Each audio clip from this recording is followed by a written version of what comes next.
I'm Mortal Smurf, and virtually everything I know about Anomaly is in this guide. It's a huge video. Generalized advice without too many spoilers in a moment right after I show the timestamps. Avert your eyes if you don't want to see the timestamps because it's essentially a list of encounters and content in Anomaly. Timestamps on screen in 3, 2, 1 on screen.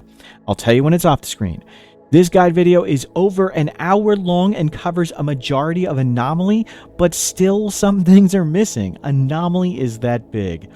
This video's coverage of the encounters are super spoilers. It's clips of what happens and how to beat it, and infographics with detailed numbers when possible. Timestamps are now off the screen. Generally, Anomaly advice that isn't too spoilery because its mechanics you're going to learn about right away. On the Work tab, I suggest you place Dark Study as a priority 1 job while keeping most other jobs at 2. Studying entities and anomaly things can only be done every 2 days. You probably want to ensure it gets done every 2 days and never gets delayed. Suppressing objects is a wardening job on the Work tab. Suppressing objects automatically is done with this button right here. Studying or suppressing some things causes issues. You might want to be careful with who is studying or suppressing some objects. Many of Anomaly's fights must be done in the field and not at your defenses. Be prepared to fight away from your base. Anomaly disruptor flares and Anomaly turret packs are especially amazing for infield combat. I have also made a bazillion infographics. There's albums uploaded to several places with links in the description below. Please feel free to share them. When the monolith is not investigated, there won't be too much Anomaly content. When you investigate the monolith, tons of the content you will experience will be Anomaly-specific content.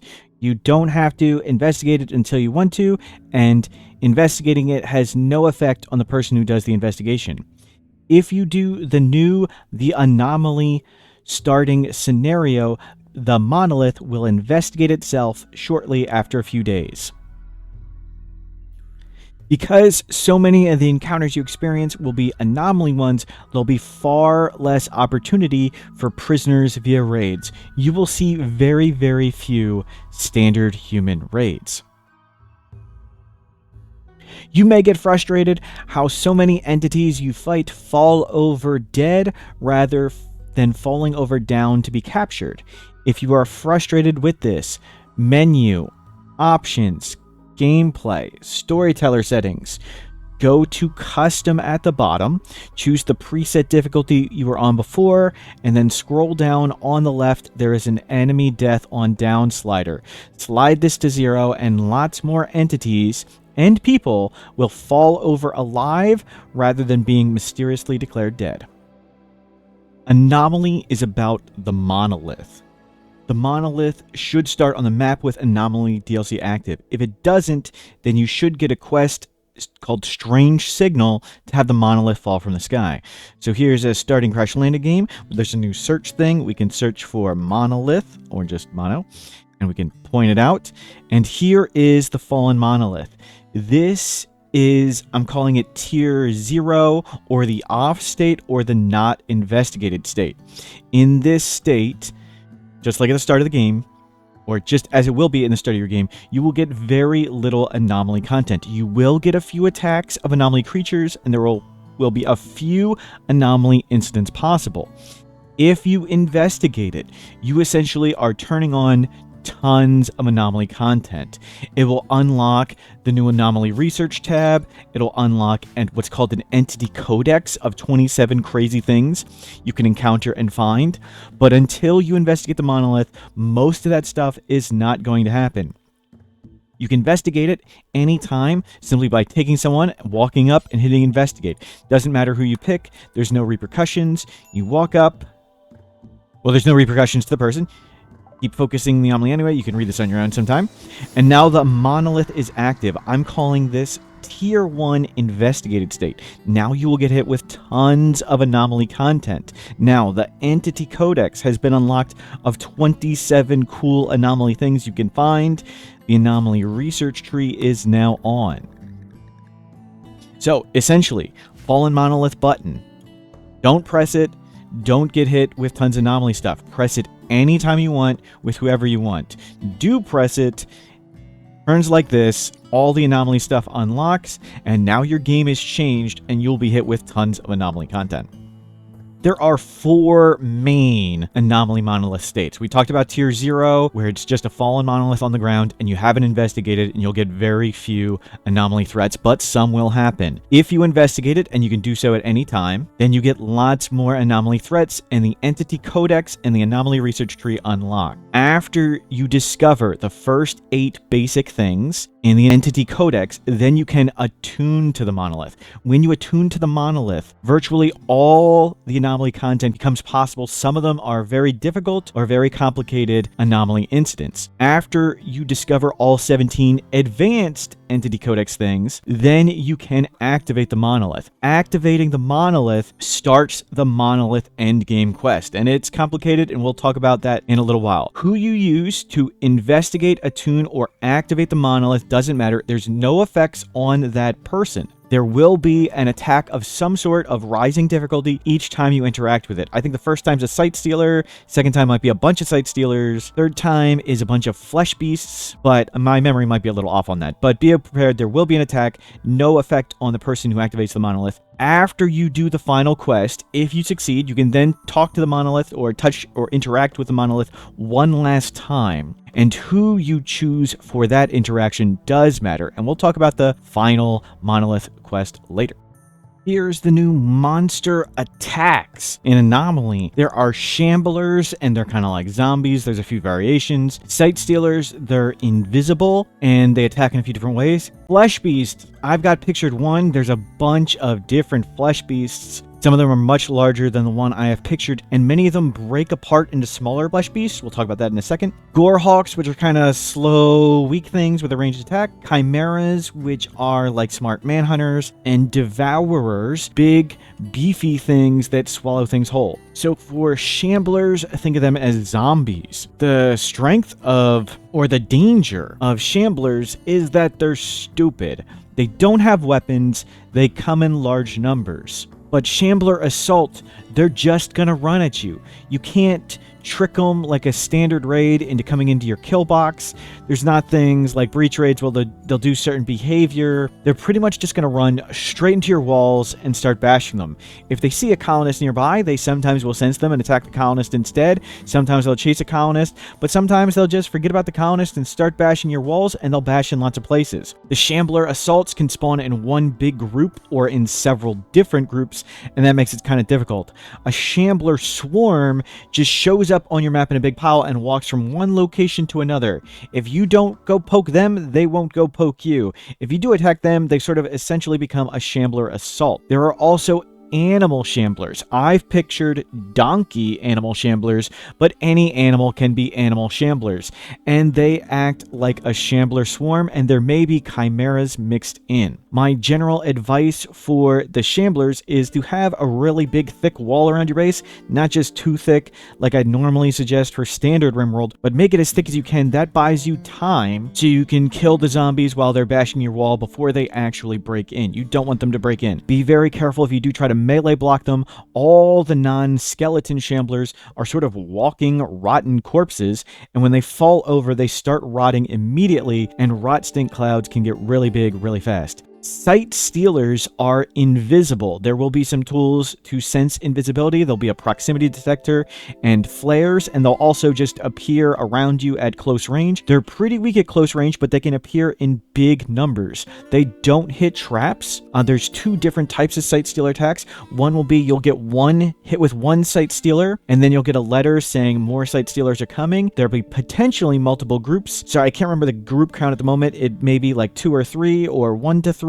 But there may be more than one group after. And second, you will hear a shriek, and you'll get a letter about a shriek, and there's a group of sight stealers that have spawned, and they're attacking immediately. Flesh beasts appear from pits in the ground. The pits try to only appear in unroofed areas. You may want to roof a little bit more around your base to ensure the pits don't appear right next to you. Out of these pits spawn bunches of flesh beasts.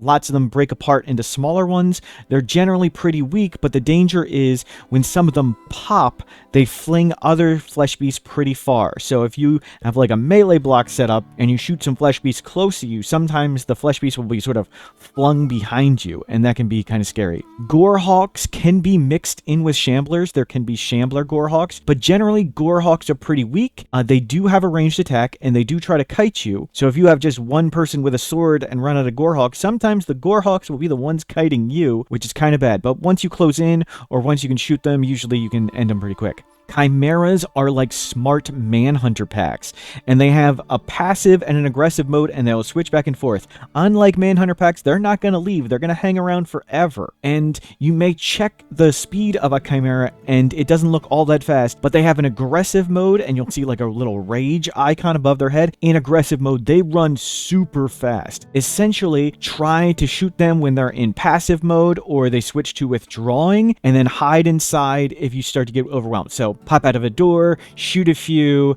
When they get aggressive and come towards you, run back inside, repeat as necessary. Devourers are slow and beefy, but be aware they do have a leap attack. If they get next to one of your colonists, they can swallow that colonist whole, and you've got about 20 to 30 seconds to kill the devourer before your person's eaten alive and dead. So try to keep them at a distance and kite them. They're slow, they're beefy, it's easy to kite. You shoot them, you step backwards, and you shoot them again. That's the kiting method. In my 7 combat tips video, you can see more about that. They can also water emerge. Just like mechs have a water emerge, devourers have a water emerge.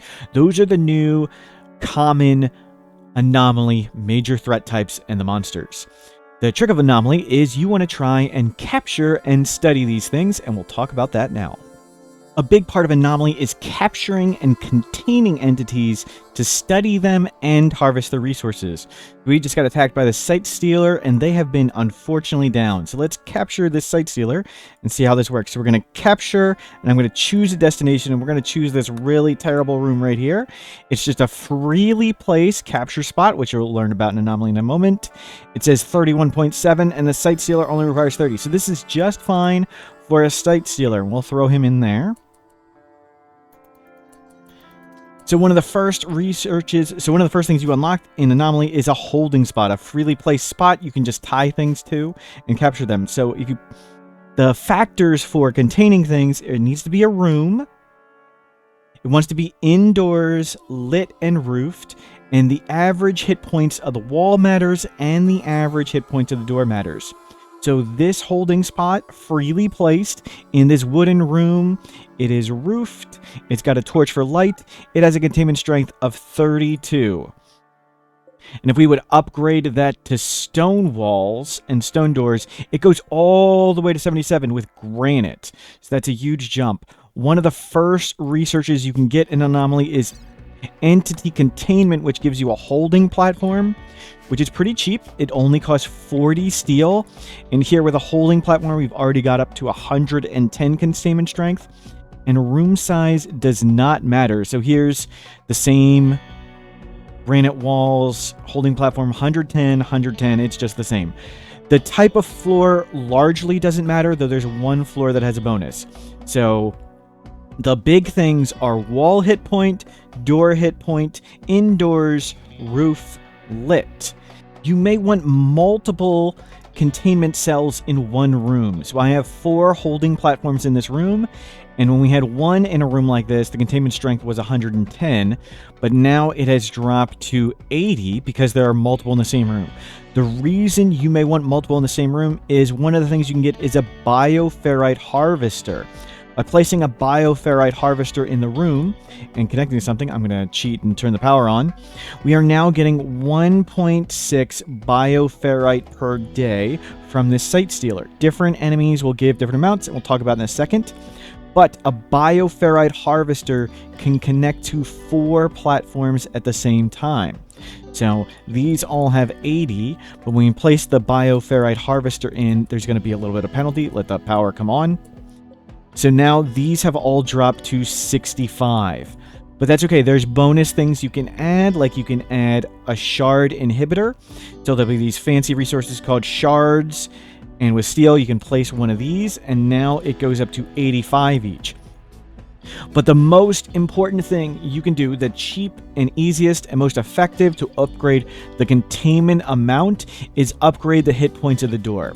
So this is a granite door with granite walls and at 85. So let's upgrade that to a uranium door.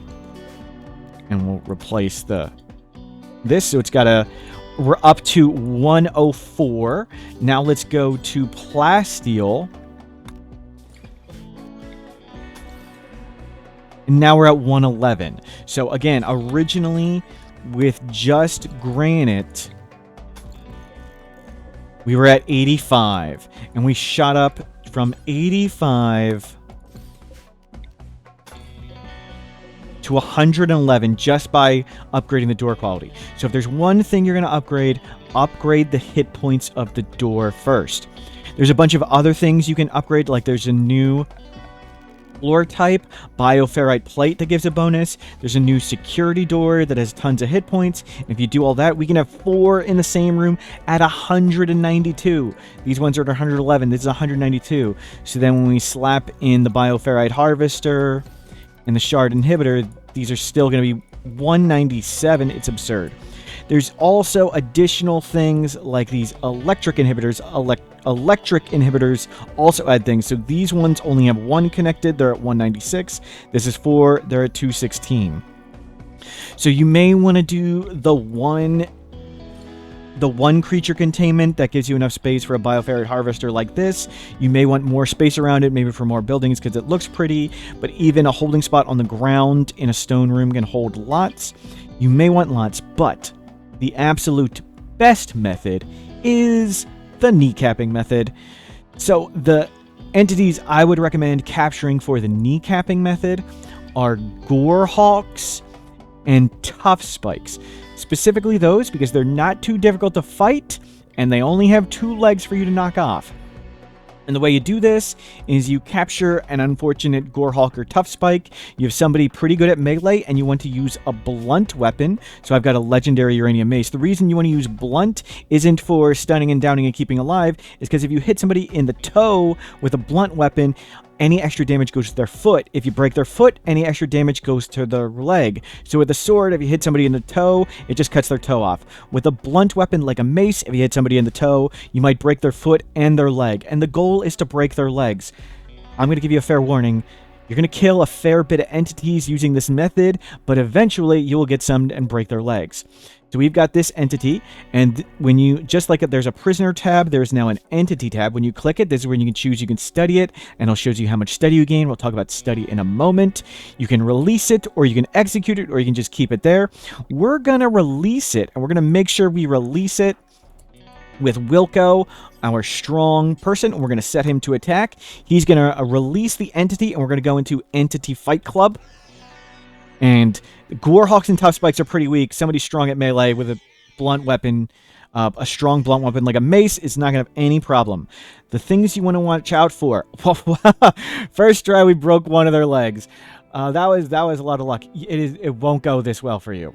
You'll have to do this lots of times. So normally you'd tend up the Gorehawk, you'd recapture it, you'd let it heal, and then do it again.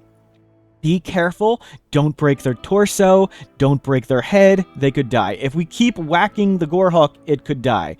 So you want to bash it until it's downed once, you pray you break a leg, you probably won't, then capture it, tend it, heal it, do it again. Eventually you will break their legs, and then you can just capture them outside, because entities, this one doesn't have any tentacles, tentacles would be legs, this one doesn't have any legs. It doesn't matter that the containment strength is 0, it doesn't matter. Entity, escape interval, never. You can't escape because you literally don't have legs. Try the kneecapping method. That's containment. Let's talk about studying. Anomaly research points towards this research tree are gained by studying entities like this captured site stealer or things like the fallen void monolith. Toggle study. And we can click on the site stealer, click I, and go to knowledge gained from study. We get 1.5 basic every 2 days. It also shows on its sort of like prisoner entity tab. We can get every 2 days 1.5 basic. And for the monolith, we can click I on it. 2 basic every 2 days. I've spawned an obelisk. We'll talk about that later. We'll click I on this one. We get every 2 days 1.2 advanced. And one of the quirks about studying things in Anomaly is if I click Ben here, who sort of has some skills, and we go to his study skill, study rate 108%, and Wilco here's got sort of max all stats. If we go to his study rate, 230%, 38%, that is the rate of study. It does not change the amount of points gained. So this says 1.5 basic every 2 days. Both of these people are going to get the same 1.5 basic study points. Wilco are gain them a bit faster than Ben because Wilco's got way better stats. But because the cooldown is every 2 days, that's a huge gap. The difference between who studies it doesn't really matter.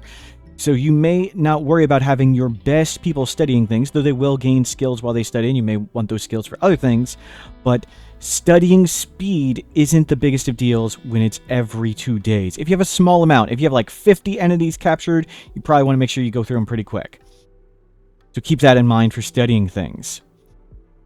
Also, studying can have negative effects on people. So you'll learn some entities, when they're studied, bad things can happen. So what you may want to do is you may use zones to make sure the correct people study things.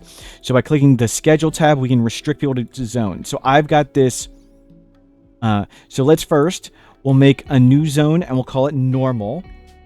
And let's just put our normal zone, manage area, expand area, normal. We'll draw it over our base and just our crops. So that's normal. Now if I go to the zone thing, we can manage area. This is now a copy button in 1.5. So I'm going to make a copy and we're going to rename this the study zone. And now I'm going to set this entity to be studied in it. So now I'm going to set Ben to the study zone. Now only Ben will go study.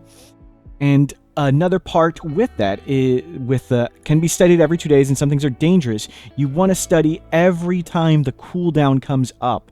So I made a work tab guide, and in the work tab guide I essentially said don't put any jobs from sort of handle over below 2. Like only use 2, 3, and 4 for these. You probably actually want to use 1 for dark study because you always want it done first. And because these jobs to the last bit, if we put this at 1, that'll always be done before dark study. So you may want to use dark study at 1 to make sure you use it every time it's off cooldown, and keep all these other jobs at 2, 3, or 4. Just so you do the dark studying on the entities every time it's off the 2-day cooldown. Separately, some things like this obelisk need to be suppressed. They will have an activity meter. The activity meter rises over time. So this one says increase 20% per day. So in 5 days, this would go from 0 to 100, and when it reaches 100, something really bad happens. This meter sets where you suppress it. So essentially, if I set it here, if the activity meter rises above this point, someone will come suppress it. Only if you check automatic suppression. So on the work tab, dark study controls when people study entities, and the warden job controls when people suppress things. So if you look about 5 or 6 down on this list, interrogate, execute, execute, execute, release, suppress entity activities. They'll always do that in order top to bottom. So the warden job is who controls who suppresses things. And you may want to suppress things so they don't explode and bad things happen. Make sure you toggle this to do automatic suppression, and you may want to toggle study so you can study this and get the points. But do be aware that studying and suppressing things can have negative effects. So again, you may want to use the zoning tricks to make sure the right people are doing the suppressing. You don't want terrible things to happen to your important people. And for things like the obelisk, or I'm sorry, for anything with an activity meter, The higher the activity, the more the study points. So you may want to risk the activity going higher to gain faster research points. That'll unlock these cool things faster. For entities, it's just a flat rate. For the monolith, it's just a flat rate. But for things with the activity meter, higher activity, higher study points. So this one currently gives 1.2, but it's at really low activity. I'm going to turn on the cheats. We're going to turn on development mode, and I'm going to cheat. And we're going to use this activity thing. Let's set the activity a lot higher. So it was 1.2. Now it's 3.4. So essentially, you can get triple the study points by letting the activity get way, way higher rather than suppressing when it's low. Is it more dangerous? Yes. Is it more rewarding? Also, yes. So how you want to control studying and warding is up to you, but remember, it's the warden job for suppressing, and it is the dark study job for researching. May want to do dark study at 1, and study rate only affects the speed, not the amount of points gained. Here's a monster stat chart about containing, studying, and harvesting bioferrite from monsters. Pretty much everything captures on this list. I think I missed a few things. Notable things about entities escaping. Their escape interval is based on a few additional factors like their health. Some of them are affected by temperature.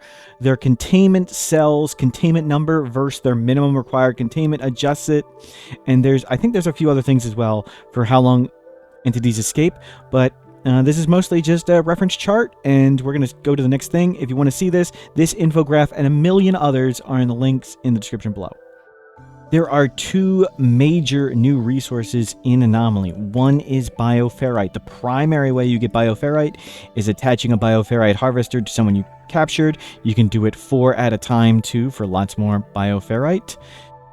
And the second one is shards. Shards you virtually only get from defeating anomaly foes. Bioferrite will also drop from defeating some anomaly foes, but shards, it's pretty much the only way you can get it.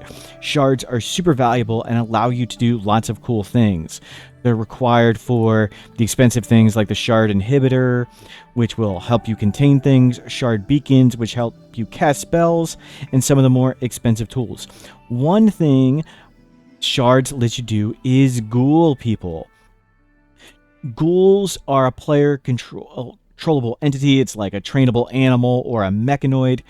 But ghouls are mindless, aggressive creatures that only eat meat. They are super good melee blockers. They regenerate virtually all injuries, and you can even turn prisoners into ghouls. So let's see, who is our current best warden? That is Wilco. Wilco, I don't like Ben. Ben, let's arrest Ben. You don't need to arrest him. You can do him to a colonist too, but this works on prisoners as well. So let's take Ben, health, operation, ghoul infusion. Turning Ben into a ghoul is irreversible. Let's do it. And let's give Ben a health condition first. Let's give him one just to have one, and you can see what artery blockage. Artery blockage. Heart. So Ben's got some health problems. You're not assigned to doctoring. Somebody's assigned to doctoring. There you go. Okay, we don't have a doctor besides Ben. Wilco. There you go. Operate. Turn Ben into a ghoul. And once he turns into a ghoul, even if it's a prisoner or a colonist, he's now a player controllable entity at the top of the screen. We can draft him and move him around. On the schedule tab, he doesn't have a schedule because he's a ghoul. He just wanders around, but you can zone them on the schedule tab. You can set them to attack or flee. He has no assignments. There's nothing you can assign, and they only eat meat. So they're just like wargs. You have to eat corpses or meat. He's already regenerated off the artery blockage. He regenerates from runes super fast. He'll regrow missing parts. If you cut his leg off, it'll grow right back. So they are terrific melee blockers. There's also a bunch of ways you can upgrade them. Like there's plating, barbs, and you can even resurrect them with the Ghoul Resurrection Serum. So where is the Ghoul Resurrection? Ghoul Resurrection Serum. So ghouls, fantastic melee blockers, find people who have terrible health conditions, or ideally some traits carry over. Tough, brawler, nimble, jogger, those all carry over to ghouls. Ghouls don't have any skills except melee and shooting. They can't shoot anything. You can't equip a weapon with a ghoul. They melee fight though. So ideally you would want a tough, brawler, nimble with a passion for melee ghoul. From the Biotech DLC, genes do not carry over to ghouls. So strong melee and robust doesn't work with a ghoul, but you do want to look for tough trait on your ghouls. Tough ghouls are utterly crazy, and then preferably get someone with good melee skill and passion. That's shards and ghouls. Let's check out one of the major incidents, the pit gate. It's going to be a huge hole that opens somewhere on your map, and some flesh beasts are going to pop out. Unlike the flesh beast attack that has tons of little holes, this is one huge one, and there's a special event inside. You can go down and check it out. So we can grab our people, we can head over here, and you can freely go up and down the pit gate. So you can enter the pit gate, but don't worry, you can come right back out. So we're going to take everybody, and we're going to enter down this thing, and we're going to enter a new little world down here, and it's a cave system, and there are flesh masks that we can attack and destroy, and they'll pop. There are resources down here, like, let's see, can we find any steel? Well, it's possible there can be steel you can mine, and other things you can mine. We didn't see any right here.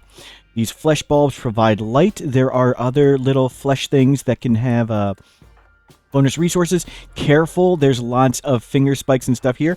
And since I'm playing in dev mode, we're just going to cheat, and we're just going to kill these real quick just so we can go explore. But inside here somewhere, there is something called the Dread Meld. And when you find it, if you kill it, this whole pit gate will collapse. You will have plenty of time to escape. You can just walk back up the hole and climb to the surface. You can pick up things down inside. We can go right back in. So you can freely enter and exit. You can grab resources as you like. These flesh sacks have a chance to have expensive items. We'll see if we get anything fancy. We only got a corpse this time. Actually, we found me. I'm the person who's dead inside. Oh, great. Oh, we found some gold we could mine, and we could bring that back up to the surface. Sometimes there's an insect hive down here, but you can keep this open, and you can keep getting resources. I believe some flesh beasts will pop up on the initial attack, and some flesh beasts, I think they can pop up randomly. I'm not sure on that, sorry. But as you explore, you will get a warning that there is a Dread Meld nearby. As long as you don't kill the Dread Meld, you can keep exploring and keep mining things. So there's some steel. We haven't gotten the warning for the Dread Meld yet. I'm trying to find it. We found a Harbinger seed. Cool. The Harbinger tree. So the Harbinger tree is a tree you plant. It just eats corpses. So there it is. As we draw near the flesh mass here, you sense a writhing and throbbing from under the surface. Yep. Something's huge back here. So as long as we don't go over here, we can mine and explore as much as we want and keep the pit gate open. Once we reveal and kill this big thing, and let's do that. There it is. There is the Dread Meld. And if we would kill it, and I'm just going to hit the kill button, tons of flesh beasts are going to pop out. And tons more are going to pop out. But now the cave is unstable, and after a while, it'll collapse. So we can just run back to the surface. Oh, there's an insect hive.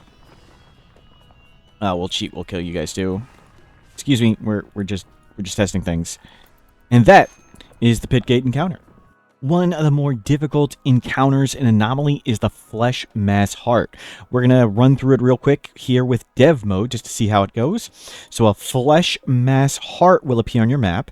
It is invulnerable to attacks. It's going to spread flesh mass across your entire map. And you can watch, you can see it growing. It's going to grow pretty fast. And you can attack this flesh mass and trim it. Flesh beasts are also going to pop out. As you attack the flesh mass, flesh beasts will attack you at times, in addition to the ones you can see here. The way you defeat it is you need to find and destroy 3 nerve bundles, research them, and then you can walk up to the heart and kill it. There will also be flesh mass spitters, little catapults that spawn. They do a little acid attack. It's not as terrifying as you may initially think, but it still hurts pretty bad. So we're going to use dev mode cheats and go through this. Let's grab our bomb button and let's blow up some flesh beasts and some flesh mass, and we'll blow up that thing. So there's a flesh mass response. So we've blown up too much flesh mass, and now they're attacking. And we'll cheat and blow up some flesh beasts real quick. Oh, there's one left. Okay, let's go walk to the nerve bundle. Can we get to it? Can we get to it? Okay. Oh, it's closing us in. Punch, punch. There we go. So we've got the flesh mass neural lump. We'll take someone and we'll analyze it. And you've got to do that 3 times. So there's an interval with how long it takes between when the neural lumps will appear. I should have that info on the infograph for you. I hope I can figure it out. But you may just have to wait a while. So now we just go back to base, hang out until another nerve bundle spawns. And then we go fight to that nerve bundle, destroy it, research another thing. When we get 3 of them, then we can walk up to the heart and stab and kill this. So let's see if I can... yeah, start growth cycle. There we go. There's another one. And we'll just blow that one up and have somebody go research it. So we'll just do it 3 times real quick. Using dev mode to cheat. Excuse me. We're doing science here. Dwayne, can you... Okay, Dwayne's apparently not very good at researching. Okay, thank you, Slick. Let's fix Chris up. There, your wounds are fine. And let's advance... start growth cycle. There we go. We got more. There's some spitters, so they should... Oh, looks like they haven't gotten to the full spitter level. Yep, there we go. There is a spit attack. So we'll punch our way to this. And now we'll take Slick and analyze it. And now we have the analysis complete, and we can walk up and kill the flesh mass heart. So we'll take Dwayne, induce tachycardiac death, and we'll do that. There's no big special attack when the heart ends. It'll just gradually die and everything will fall apart slowly. But then you have a flesh mass nucleus. You can capture, study, and suppress and get tons of free twisted meat and lots of easy anomaly research points. That's the flesh mass heart event. We're on to the Unnatural Darkness event, and this is going to be one of the more crazy and difficult ones. So Unnatural Darkness is just spawning right now, and the map is gonna get a little bit dark. And by a little bit dark, I mean a whole lot dark. If you make sure you've lit your entire base up, and make sure you even light in between door gap doors. So if you have in your base, give me 1 second. If you have door gap door, this will make a little pocket of darkness. Make sure you've got a little torchlight in there too, or try not to go in there too much. But if you walk into the darkness, we'll take Dottie here, go in for a second. Your people start getting scratch attacks and minor things. There's no bad guys there. They just, maybe they hurt themselves. Who knows? So the darkness is a serious problem. And 3, or is it just 2? 3 of these Noctiliths stones have fallen, and you can either wait out the unnatural darkness in your colony, or you can go try and destroy these and end them sooner. You probably want to make some flare packs for these, so let's head towards this one. So we'll throw some flares, and we'll light our way there by chucking the flares. They're super helpful. And they provide a little light themselves. But when we walk up and attack this, there will be an ambush every time you attack one of these. And let's see, where is the ambush? It's coming from the darkness. Noctilus will attack. They're much weaker in the light. I'm just going to cheat and press the kill button on them. So they're much weaker in the light. Make sure you stay in the light. Even when you come up to these, what you may want to do is throw flares around. If you have the turret pack, maybe throw some of them too. So when you attack it, have a big lit area. They appear in darkness. So they could theoretically appear right here or right there. Make sure you light up the whole area when you attack these. Then you attack these, destroy them. If you destroy them, you can get a shard. Shards are super valuable. Otherwise, you can just stay in your base. If you destroy all 3, they go away. Or if you hang out in your base, it goes away after about 6 days. I'll have the exact numbers and ranges on the infograph. That's the Unnatural Darkness event with Noctiliths. And, oh, sorry, what were these things? And Noctils. On to the next one. We're on to another of the cool events. This is the Revenant. The Revenant's going to come, and it's going to attack one of our people, and we'll get ready and watch what happens. So as it's doing it, we're going to grab our people and try and shoot it a bit. So it is freezing Ben here while we're trying to shoot the Revenant. And now the Revenant runs away, and you can see it leaves a trail. We can study the flesh chunk to learn more about it. And we can follow the path a little bit.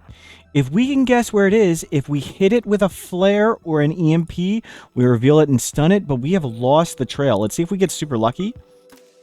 Not there. Not there. No, we got lucky. We found it. We found it. We found it. Oh my god. I didn't actually expect to get lucky. So now it's going to run away a bit, and it's going to leave more of a trail.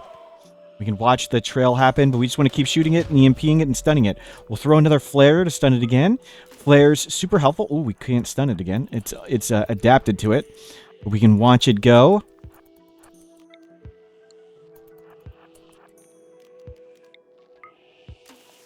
Can we hit it again?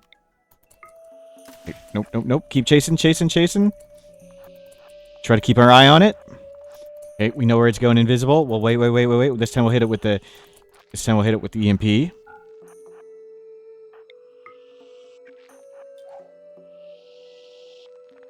So it's done. Shoot it up, shoot it up.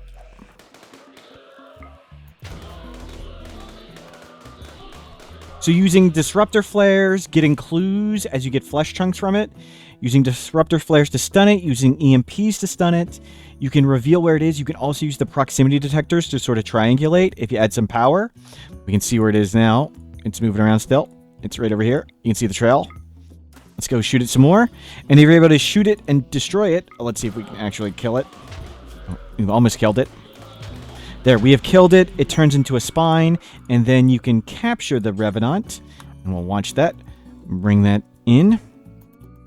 And now we can study and learn about it, or we can kill it and use the spine to make a Revenant implant and go invisible ourselves. That is the Revenant event. We're on to the Gray Flesh Metal Horror event. We've just found gray flesh, a strip of fleshy tissue. Analyze it to more about it. Someone is infected with metal horrors, and metal horrors are a parasite that can spread across your colony. It's utterly terrifying. Let's grab you and let's analyze this and see what we learn. Oh, okay, you're just utterly terrible at that. Can we have somebody who's not? Okay, who is good at researching? Jenny, okay, you're on it. We've learned a little bit about it. We need more samples. Until then, our surgical inspections will not detect it. So what we can do to try and find people with it is we can click someone, hit health, hit operations, add bill, surgical inspection. And that inspects the person for metal parasites. If the doctor's infected, you might not get accurate results. So someone here is infected with muscle parasites. We can also arrest someone. So let's grab our best warden and let's just arrest someone randomly and throw you in. And you can also try and, let's see, click the prisoner tab and interrogate them. Watch their directions, try to see what they say. Chances are detecting an imposter increases with the warden's social skill. So you can use the interrogate to see if they're infected, but right now we just need to wait for more gray fleshes. So the trick is, when you are doing the surgical inspections, make sure to bring everyone. If half of your people are infected with metal horrors, all the metal horrors are going to pop out. If you do a surgical inspection or an interrogation and you find the person has metal horrors, the metal horrors all pop out. Actually, I know that's true for the surgical inspection. I'm not sure if that's true for the interrogation. I think the interrogation only reveals the metal horrors, and then you do the surgery to pop them out. But when you do the surgery, so anytime you're doing surgery, surgical inspection, make sure you bring everyone around. Now, we'd have to wait for another gray flesh to appear, but I know who it is, and let's see if we can just trigger it. So I know Chris is infected. I've cheated. So let's do surgical inspection on you and Glitter World Medicine. And we want to grab everyone nearby and see if we learn anything. I don't think we will. Nope. Inspection results. We didn't learn anything. It will give them cuts and things. Now we find a second gray flesh. Let's see what we learned from this one. Are you another? So this one, analysis results. You can now use surgical inspection to figure out who it is. So I know who it is. I've cheated, but I'll show you whenever you're doing surgery. So I know this person's infected. So we're going to schedule surgery for them. And when we do, bring everyone nearby because some people are infected and the metal horrors are going to pop out of everybody. And you want to be ready for this. You don't want to... I'll send you to the closer. Metal horrors are quite brutal, so be ready. And here comes the metal horror. Bring the doctor away. And there it is. Shoot it, shoot it. You'll see it takes tons of damage. It may have infected multiple people. When you reveal it, multiple metal horrors may pop out of your people. It may be revealed through social interactions. It will be revealed when half your people get infected. But be ready for it. Metal horrors are quite tough. And do your best. That is the Metal Horror Gray Flesh event. The Nociosphere is a cool and fun event that can happen in Anomaly. A sphere will appear on your map, and you can just freely walk up and capture it and place it anywhere. No containment level required. It'll stay wherever you put it. So let's just put it outside just to demonstrate. So let's capture it and put it right here. So even right here, it'll stay just fine. Around the Nociosphere will be a pain field. So this person's getting extra pain, and they're getting extra mood penalties. It has a suppression thing. If it activates all the way, it's going to get angry and start laser beaming everybody. You probably don't want that to happen. But here at low activity, it gives... Whoops, I'm not selected on the Nociosphere. There we go. 1.8 advanced study. And if we use cheats and we turn that activity way up higher... Remember, at higher activity, you get way more points studying it. So you may want to risk it and get more study points by having let the activity meter getting higher. When the activity meter gets higher, also the pain field gets higher. Now they're in serious pain. They're getting 23% pain from the Nociosphere.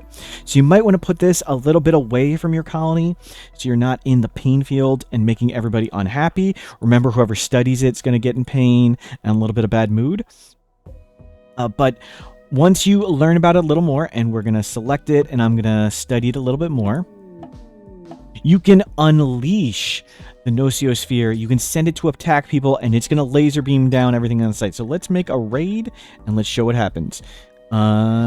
Execute raid with points. Yeah, just give me any raid. There's a bunch of people down and to the left. Send Nociosphere, and we'll send it down here. And it's just going to start laser beaming people. Be aware, if you send it and there aren't enemies nearby, it may come and attack you. If it fully activates, it's going to come and laser beam you. Make sure you send it when there's plenty of enemies nearby. It was defeated that time. If it's not defeated, it'll teleport back. Eventually, you can no longer contain the Nociosphere. You'll hopefully send it one last time, and it'll depart after it's done. But you do want to make sure there's enemies and targets on the map. Wild animals probably aren't sufficient enough for a target. If we would have sent the Nociosphere up here, it may have teleported down here and started laser beaming us, and that's bad.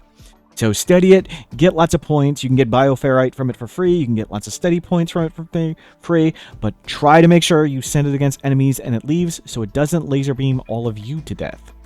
Obelisks may be my favorite anomaly addition to the game. There are 3 types of obelisks. One abducts, one mutates, and one duplicates. So we're going to talk about the one that mutates and the one that duplicates first.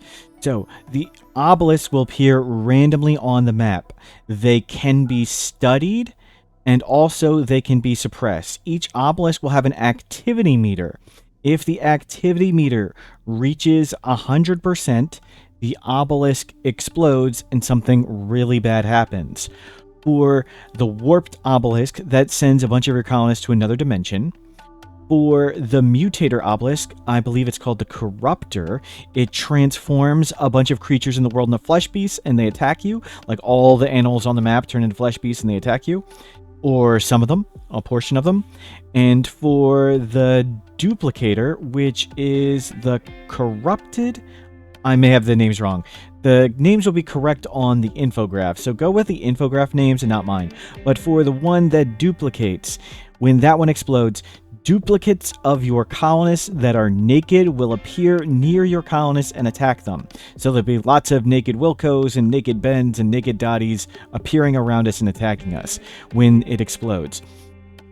For the Duplicator and the Mutator, or actually for all three, when you get 2 Anomaly Research points from it, you'll get some more information. When you reach 10 Anomaly Research points from it, you essentially get a button and you can trigger what it does. And remember, for things that you can suppress, if you let the activity meter get higher, you get more study points from it. So right now we only get 1.2 study points from this warped obelisk every time we study it, but if we let the activity go higher, we'll use dev mode and cheat and make the activity mode higher, now we would get 3.4 study every time we study at the obelisk. So you can get up higher in level in the studying quicker by letting the activity meter get higher intentionally. If you want to risk it for more points, you can do so. So when you reach 10, you get a button. The button will let you mutate your people for the Mutator. It'll let you duplicate your people on the Duplicator, and it'll choose who you send to another dimension for the warped one. And again, I probably have those names wrong. The names are correct on the infographs. It's just, this is all new to me, and it's all confusing. So, for the Duplicator and the Mutator, then you can reach 30 study points, and then you have the option to spend 2 shards and shut the obelisk down permanently. You may not want to do that because you may want the Duplicator button forever and you may want the Mutator button forever. But if you leave it around forever, you have to keep suppressing it so it doesn't explode. Or you can, of course, just let it explode and deal with the consequences. For the warped obelisk, you can get sent to another dimension. So I'm going to advance study. So this is at 2 points, you get more information about it. And then I'm going to advance study again. This is the 10.1. So at the 10.1, I now have this teleport button. So let's go through and see how the other dimension works for this warped obelisk. So you trigger teleportation. Let's send Wilco to another dimension. You cannot shut down the warped obelisk via a button. You have to go to another dimension and do that. Also, anytime while anyone is suppressing or studying one of the obelisks, essentially the button can trigger on its own. So while you are studying or suppressing the warped obelisk, the teleport may occur to whoever is studying or suppressing it. For the Mutator, you may get random mutations on whoever is studying and suppressing it, and for the Duplicator, you may get random duplicates on whoever is studying or suppressing it. So pay attention to who you have interacting with the obelisks, because you may want to trigger it only on specific people. You may not want to risk your more valuable people, or you do you. That's whoever's interacting with it, that's who it can randomly trigger on. But once you get access to the button at 10 research points, you can do it whenever you want with whoever you want. So we're going to have Wilco do it. Trigger teleportation. Let's send you to another dimension. And you guys can come eat food here. Wilco is disappearing.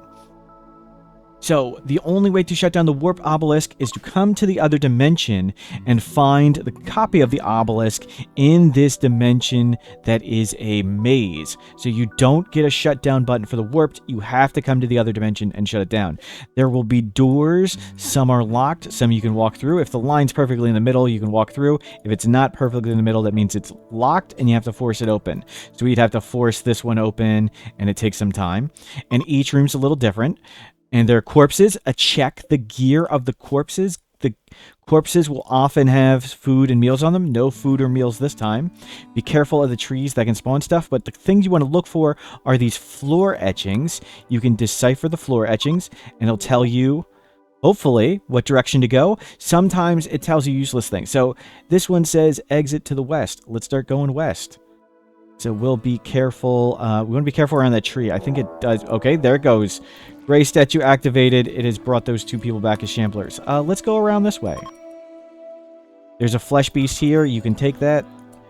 And there's another floor etching. There will be opportunity for food somewhere west. Wilco's a little hurt. I'm going to cheat and fix his injuries. You probably want to send someone who can tend themselves, who is reasonably good enough at fighting that they could beat a shambler or a flesh beast. And we can keep deciphering floor etchings. That one says south. That one says south. Okay. And there's meals, and check the corpses and their gear. There's even more stuff here. So you will be able to find meals, hopefully. And you will be able to find stuff on corpses, so make sure to check out stuff. There's also opportunity for prizes in other ways too, so we'll just keep exploring and opening stuff, and hopefully find the other side. You're getting... Oh, sorry, you haven't eaten in forever. And go snort some yayo. Let's keep going. Yeah, get it together.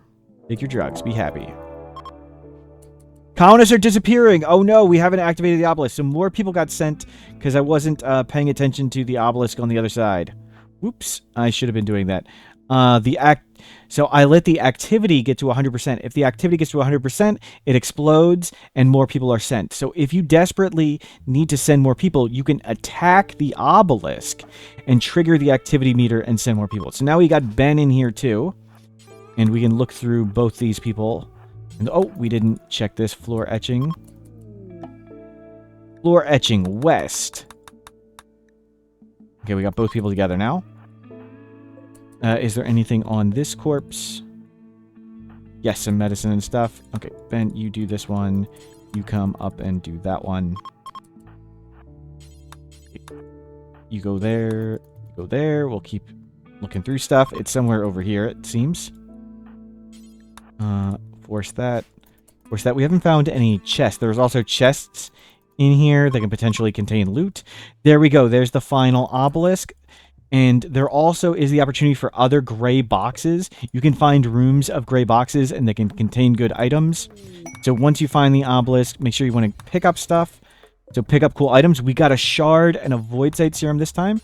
So pick these up, and then you can activate the obelisk, and then you shut it down from this side. It will also teleport some flesh beasts with you.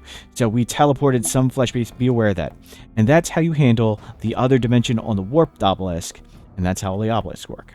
We're checking out the Unnatural Strange Corpse event. So we've got Ben. And we've got Dead Ben. Ben. Dead Ben. The Unnatural Corpse is a corpse that appears on your map and you can study it. I think this is one of the coolest events in the game. I think you should do this blind, but you're here, so you probably want to know how it works. So the corpse, if you butcher it, it'll come back. If you bury it, it'll pop itself out. If you put it in a sarcophagus, it'll pop itself out.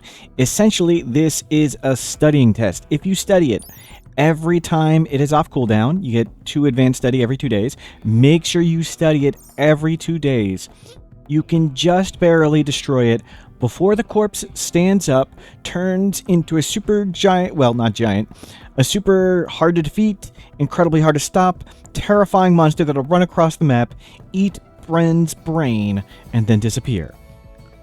So I suggest you make a dumping zone somewhere you can study it. So I would throw it in a room like this, edit the thing, press clear all, go to corpses, human-like, expand this, and uncheck stranger corpses, and do check unnatural. And that way we can put Ben, whoops, let's unrestrict him. Let's put that corpse right where we can study it easy. So we'll haul it to the spot, and we'll study in this room so people don't see a corpse. You want to study the corpse every single time it's off cooldown, and you'll just barely study it enough so you can destroy it and saves Ben life. If you don't study it enough, or maybe you've destroyed it too many times or buried it too many times, it will stand up and it'll try to eat Ben's brain. And even if you have everybody together with all your guns, you probably won't be able to stop it, but maybe you can. So study the Unnatural Corpse, put it somewhere to study. Remember to study it every time it's off cooldown. Don't let your people's brains get eaten. The Golden Cube, in my unbiased opinion, as a worshiper of the Jade Club, I think the Golden Cube is a disgusting false idol, and you absolutely should destroy it. And again, in my unbiased opinion. The Golden Cube will appear, someone will randomly be addicted to it, essentially. Dottie feels inexplicably drawn to the cube. So Dottie here is a cube addict, and the cube is essentially another study test. You want to study it every time you can off cooldown. The person who studies it doesn't have a chance to get addicted, but the Golden Cube will randomly addict more people. Dottie will want to play with it. If Dottie doesn't go near the cube, Dottie will start having mood breaks, mental problems. She's going to make sculptures of the cube. She's going to do other crazy things with the cube. But just bring the Golden Cube somewhere nearby. Throw it in another room. Just bring it in. Storage, can we clear critical cube? Bring the Golden Cube somewhere. Bring it somewhere a little isolated to study. And study it up. Make sure you study it every time. If you study it every time it's off cooldown, you should get the option to destroy it before all your people are addicted to the Golden Cube. People who are addicted to the Golden Cube, like Dottie, they'll refuse to destroy it.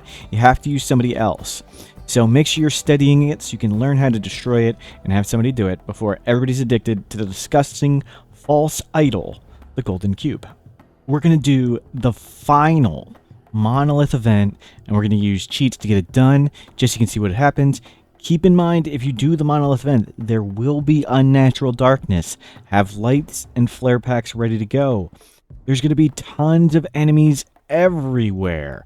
They're just going to be wandering around on the map. You will need to leave your base to deal with things, so be prepared to venture out into the world. I suggest lots of flares, lots of turret packs, probably lots of drugs, but be ready to be mobile out on the map. You can't just stay in your base behind defenses. So let's do it. Let's go to the monolith.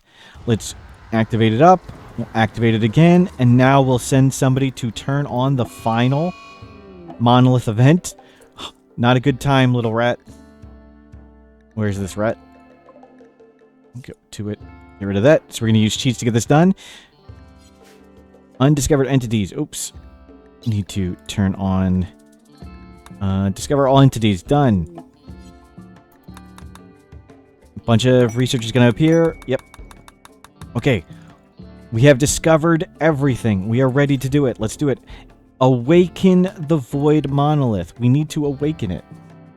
Let's go.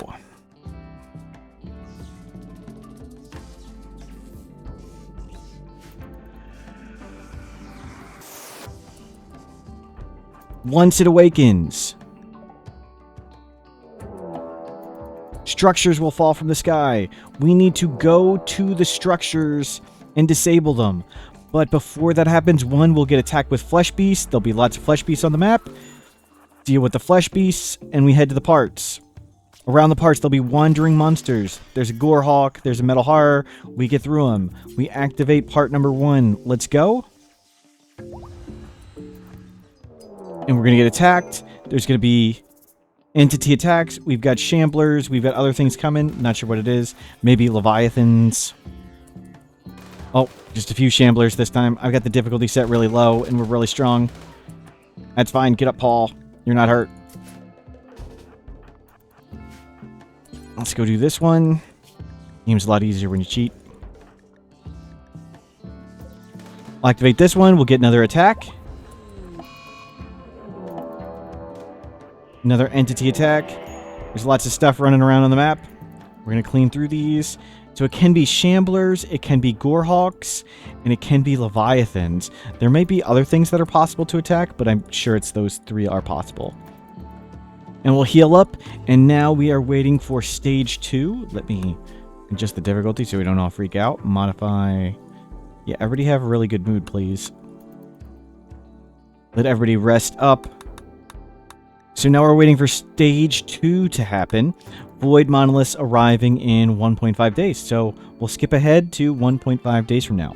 Here we go. We have entered stage 2 and more Unnatural Darkness. Now there are 3 void structures we need to go deal with. We need some lights out here. I didn't make any, so I'll just throw down some cheating torches so we can go out there and do these. There's one up here too. So let's go. Let's go do these. And there's lots of enemies still wandering around the map. Every time we hit one of these, there'll be another Noctil attack, I believe. I'm not sure if it's more than Noctils or can be other things. But there's still tons of wandering entities. There are metal horrors near the structures. And when we activate, Noctils will attack. 2 down. Let's go. Luna. Get yourself together, Luna. Grab your SMG. Let's go.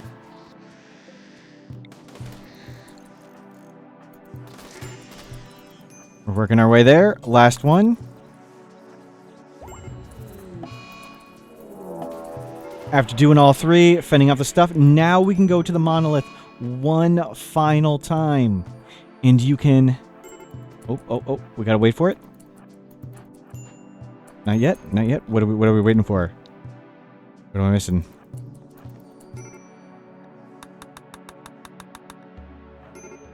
Thorn, get it together. You're fine.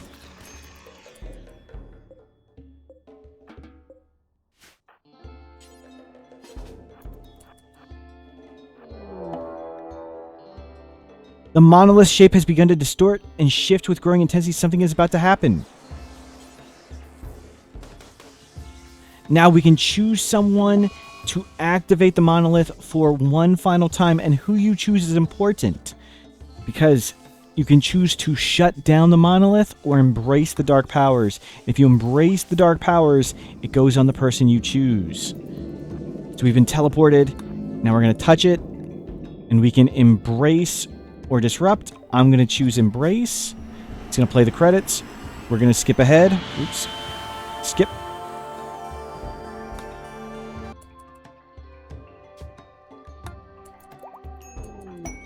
And they're going to pop back, and they're going to have a new Void Terror ability with 5 charges. They're going to have 4 Death Refusal, and they're going to be Void Touched for, I believe, only 60 days with huge healing, steady efficiency, and steady. But I don't think that lasts forever. And they're inhumanized. So that is how you do the final monolith event. And what happens if you choose Embrace the Dark? If you choose Shutdown, it just shuts it down and reverts to Monolith Stage 1. So this is going to stay at Monolith Stage 0. This is going to stay essentially at Monolith Stage 2, where you'll always have, if you choose Embrace the Dark, it stays at Monolith Stage 2, and you'll constantly have Anomaly-themed events coming. If you choose to shut it down, it goes to Anomaly Stage 0, and you'll have very few Anomaly events happening. I believe the only way to make that non-permanent is to do an Arco Nexus reset from, is that the Ideology DLC? So if you Arco Nexus reset, you can do the whole Monolith event again. And that's the final monolith. Notes on spells.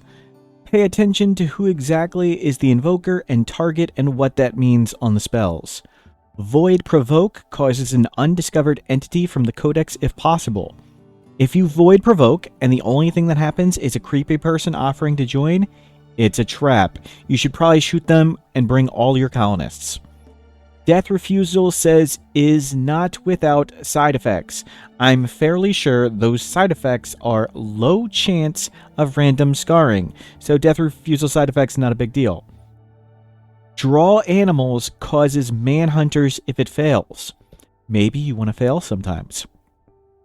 Sometimes you want your best caster to be the invoker for a higher chance of success. Sometimes you want someone expendable to be the invoker to soak up consequences. Here's several more infographics that I'm not going to get a chance to go into detail on. Most of the information on these is pretty self-explanatory. There are links to all of these infographics and the ones from before in the video, and a few more in the description below on this video. There will also be a Google document of updates and corrections. The developers of RimWorld do a great job of updating the game and making adjustments. That makes some information out of date fairly quickly. I tried my best to get everything accurate here, but I surely got a few things wrong. I will post corrections into that document as well. And thank you very much for being here and hanging out. I hope this was all helpful. I'm Mortal Smurf. I play RimWorld on Twitch and YouTube. Please enjoy Anomaly. It's a lot of fun.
Mortal Smurf.